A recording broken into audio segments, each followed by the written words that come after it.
Sir. आज जो ये राजपूत सभा भवन जयपुर के अंदर प्रेस कॉन्फ्रेंस हो रही है, आपके सामने सारी संस्थाएं हम यहाँ विराजमान हैं, रावणा राजपूत भी और राजपूत भी। ये इसलिए है कि सावराज प्रकरण में जो आनंद पाल जी का फर्जी इनकाउंटर हुआ था उसकी सीबीआई जांच हमने मांगी थी, जबकि गवर्नमेंट ने हमें लिखित में हमारे समाज के जो हमारे बुजुर्ग लोग हैं इनको दिया था कि हम व्यवस्थापूर्ण कार्रवाई नहीं करेंगे। फिर भी सारी जितनी भी एफआईआर राजस्थान में हुई थी 25 या 28, उन सब की एक एफआईआर बना करके राजपूत समाज को दबल करके कुचल करके अगर वोट लेना चाहती थी सरकार तो ये उसकी भूल थी। बीजेपी को पनपाने वाले राजपूत थे और आज हम खुले मंच से ये घोषणा करते हैं कि उपचुनाव में बीजेपी को नानी याद दिला देंगे।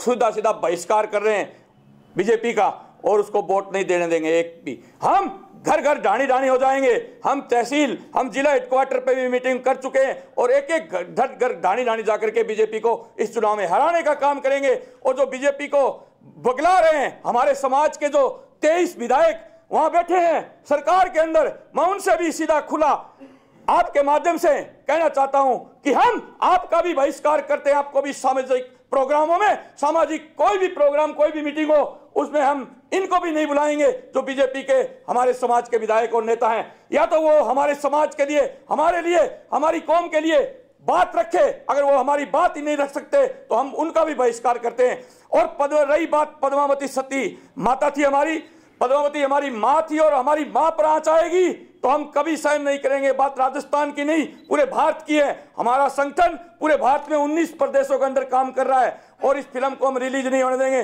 पद्मावती को पद्मावत कर दिया, आई हटाने से काम चलता है क्या?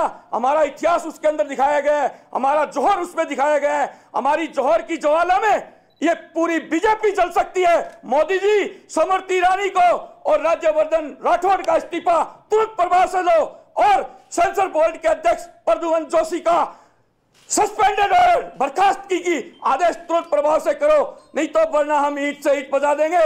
हमने सेंसर बोर्ड को और नीचे से लेके ऊपर तक को केंद्र सरकार को बार बार चेता दिया। पिछली 1.5 साल से हम शांति प्रिय ढंग से आंदोलन कर रहे हैं, पर अब हम अगर 25 जनवरी को यह फिल्म रिलीज होती है तो हमने भी हमारे लक्ष्य का नाम चेंज करके फूल रख दिया है और पेट्रोल का नाम बदल करके गंगा जल रख दिया है। जिस भी सिनेमा हॉल में यह फिल्म चलेगी वहां फूल बरसेंगे और गंगा जल छिड़का जाएगा और वहां हम एक बोर्ड लेकर के जाएंगे कि यह काल्पनिक रूप से सिनेमा हॉल जल रहा है, कोई अपने दिल पर मत लेना। काल्पनिक रूप से ये सिनेमा हॉल टूट रहा है, कोई अपने दिल पर मत लेना। ये फिल्म वाले फिल्म दिखाने से पहले लिखते ना इतिहास से जुड़े हुए तथ्यों पर ये फिल्म नहीं है, कोई इसको अपने ऊपर मत लेना, ये काल्पनिक बनाई गई है। हम भी काल्पनिक मानेंगे उस बात को। और लाखों करोड़ों युवा भारतीय सड़कों पर उतरे हुए हैं। इस भारत में पद्मावती फिल्म रिलीज नहीं होगी, हमारी मां का अपमान सहन नहीं करेगा हिंदुस्तान। हम हिंदुस्तानी, हिंदू होते हुए भी मुझे शर्म आ रही है, मुझे महसूस हो रहा है कि मैं पाकिस्तान में हूं या अफगानिस्तान में हूं। हिंदुओं की मांग उठाने के लिए हिंदुस्तान में हमें सड़कों पर उतरना पड़ रहा है। और मोहन भागवत जी मौन है, मोदी जी मौन है, शिवसेना मौन है। उनका मौन धारण कब टूटेगा?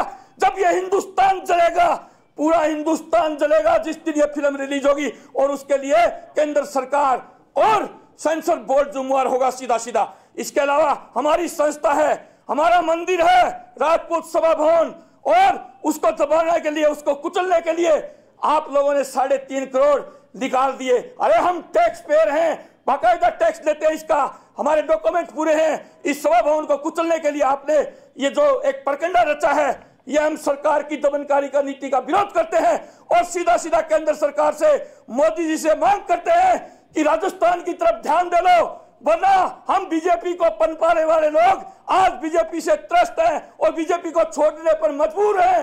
राजस्थान की तरफ ध्यान दो केंद्र सरकार और मोदी जी, ये हमारी प्रमुखता से मांग है। और ये मांग नहीं मानी जाती है तो हम सरकार की ईंट से ईंट बजाएंगे, पीछे नहीं हटेंगे।